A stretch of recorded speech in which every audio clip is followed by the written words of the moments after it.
responsible for building the school.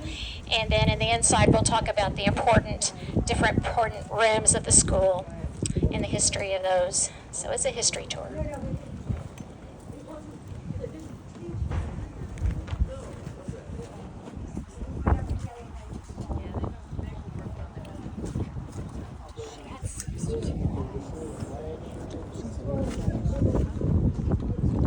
Is it 2 o'clock? Is it 2:05?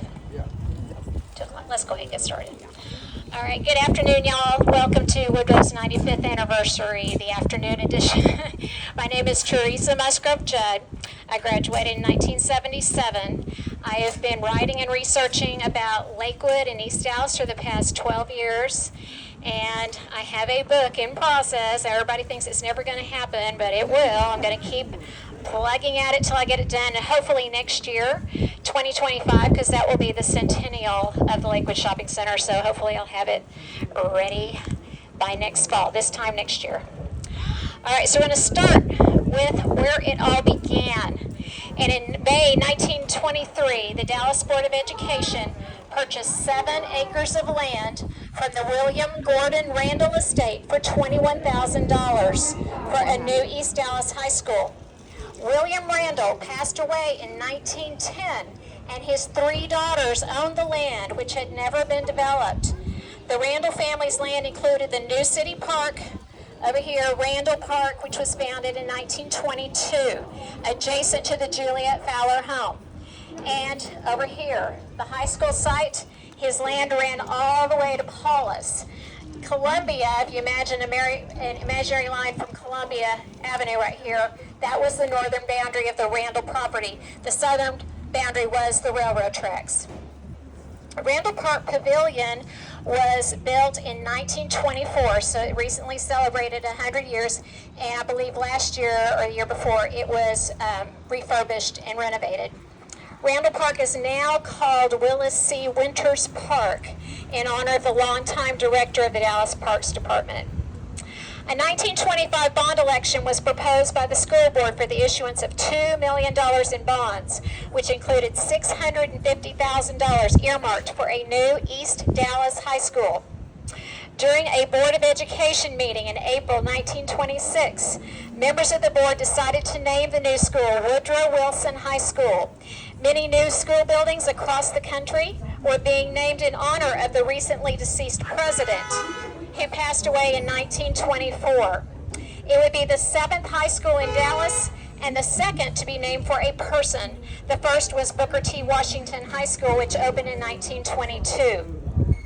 The Lemon DeWitt architecture firm was chosen to design the new high school. The partners, Mark Lemon and Roscoe DeWitt, had previously designed Sunset High School, as well as several buildings at SMU. After they had completed the blueprints for Woodrow, the architects parted ways. This was the last thing they designed together. Later, Mark Lemon designed the Cotton Bowl, Alex Spence Junior High School, and Highland Park Presbyterian Church. He worked for the Dallas Independent School District as a consulting architect from 1945 to 1968. Roscoe DeWitt designed Robert E. Lee Elementary School, now Geneva Heights Elementary School. He designed the postmodern home of Stanley Marcus, Parkland Hospital, and assisted with the design of the Hall of State at Fair Park before the 1936 centennial. The architects presented a preliminary plan for a 3-story building with a basement constructed of red brick, Bedford limestone, and poured concrete in a Jacobean revival style. The Old English lettering, you see it up there, Woodrow Wilson High School, this name at the center of the entrances is an example of this style. Regal in appearance, it contains balusters, arches, finials, carved decorations, and rectangular windows, all features of this style. It was designed so that 2 rear wing additions could be built for expansion. So instead of facing this building north, like it should have been, it faced west, so they could use the space behind it for additions. And those 2 additions that we have, that space was already there in 1925. There were 42 classrooms, 4 study halls, and a library. The original capacity of the school was 2,165 students. Construction began in October 1926. Twin entrances face Glasgow Drive, surrounded by large carved concrete columns embellished with fleur-de-lis. Molded rosettes adorn the upper doorways.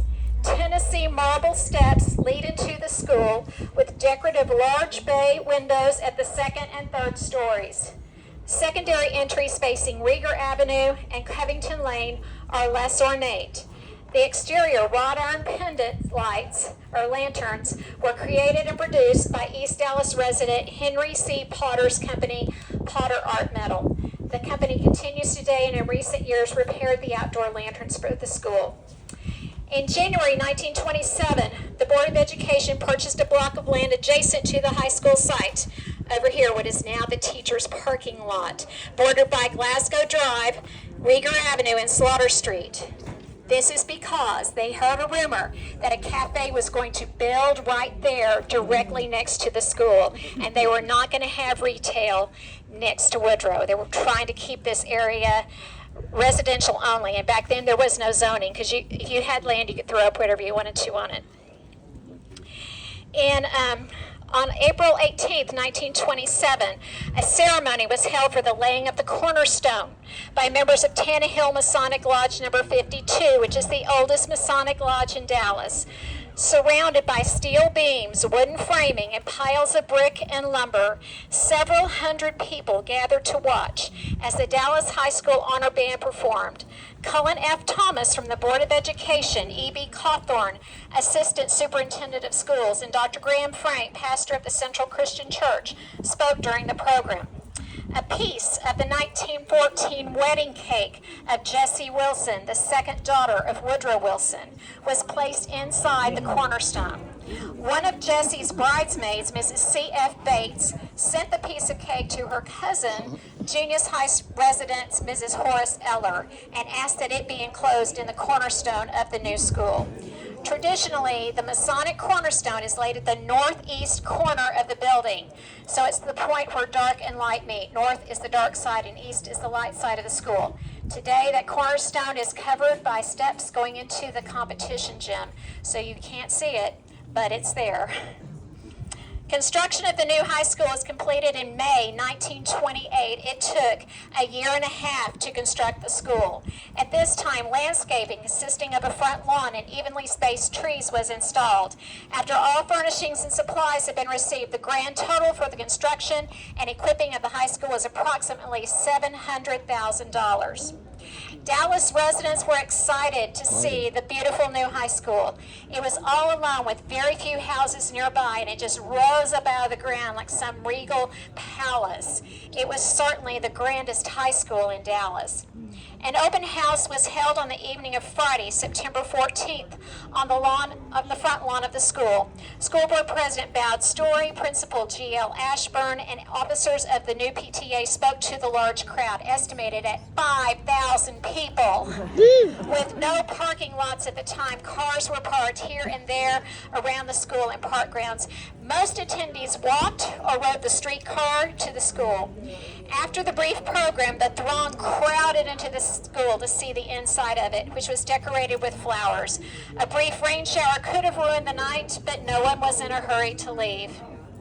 When the school opened on September 17, 1928, with 1,740 students, Glasgow Drive was unpaved from the Santa Fe Railroad tracks all the way to Junius Street. During a rainy September, many students had to trudge through puddles and mud to get to the school building. The PTA and Dad's Club petitioned the city to pave the street. Paving took place in late October, early November 1928. Many of you may have seen the vintage photo of the 1920s car stuck in the mud just outside the newly constructed high school. Principal Ashburn kept this photo in his office for many years. Slaughter Street, which is the street dead-ending into the school, it dead-ended right at the edge of Woodrow. Near the end of the street were 3 small houses very close to the high school. Truck drivers used Slaughter Street to bring food items and other supplies to the school using the side entrance nearest the freight elevator. These drivers drove by the 3 houses every day, turning around at the dead end before leaving. When J.L. Long Junior High School was nearly finished in the summer of 1933, the school board purchased the 3 houses at the end of Slaughter Street in preparation for paving a new delivery entrance and exit, which became the Horseshoe. A sidewalk was also constructed along Rieger from Glasgow to Paulus. The Horseshoe became not only the delivery drive, but also drop-off and pick-up for parents bringing their students to school. The interior of the Horseshoe was a grassy area at this time. In 1934, the Board of Education purchased the remaining portion of the Randall Estate between Woodrow and Covington Lane, running all the way to Paulus. This land would provide practice fields for Woodrow and J.L. Long.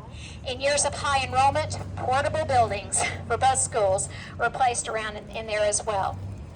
In the summer of 1956, head-end parking was paved at the front of the school for teachers' cars. In the summer of 1958, the lot at Rieger and Glasgow was paved for student parking. At this time, the Horseshoe was completely paved as well. After school, the sounds of roaring engines resounded, and the rite of passage was laying a scratch in the Horseshoe. In 1989, Woodrow received a Texas State Historical Marker detailing the importance of the school's architectural style and successful careers of its graduates. The plaque is placed at the front of the building near the address.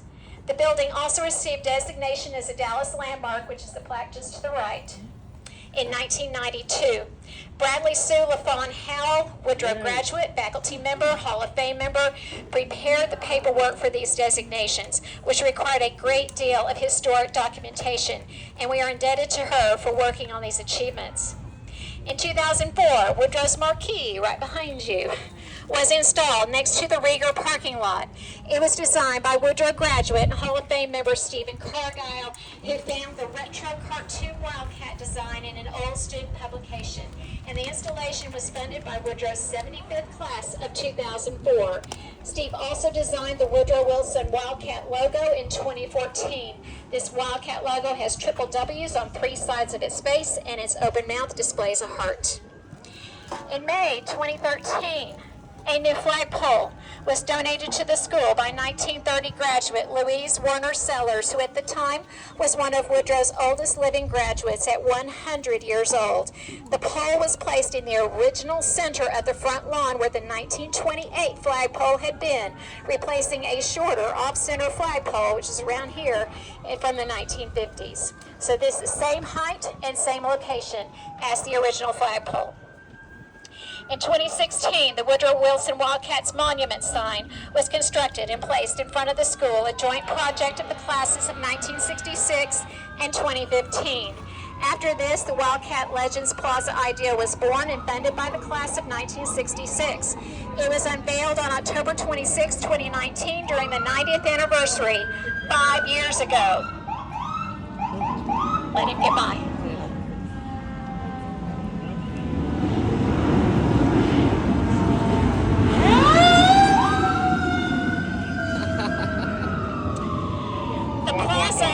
Many people whose family and friends have paid for the commemorative tiles. Students, faculty, staff, parents, and community members who have contributed to the school who have achieved success in their education and careers. Pinnacle Marble and Granite completed the construction. Proceeds from the sales of the tiles have provided a canopy for the practice field, updates for the teacher's lounge, and support for the Woodrow Peace Pantry. In 2021, a practice field track was resurfaced and turf added with permanent yard markers to make it a real football practice field. The track's name is the Tim Brown Davy O'Brien track in honor of our Heisman Trophy winners. Now let's go inside, and if we can, let's pause by the principal's portraits, which are at the other door over here.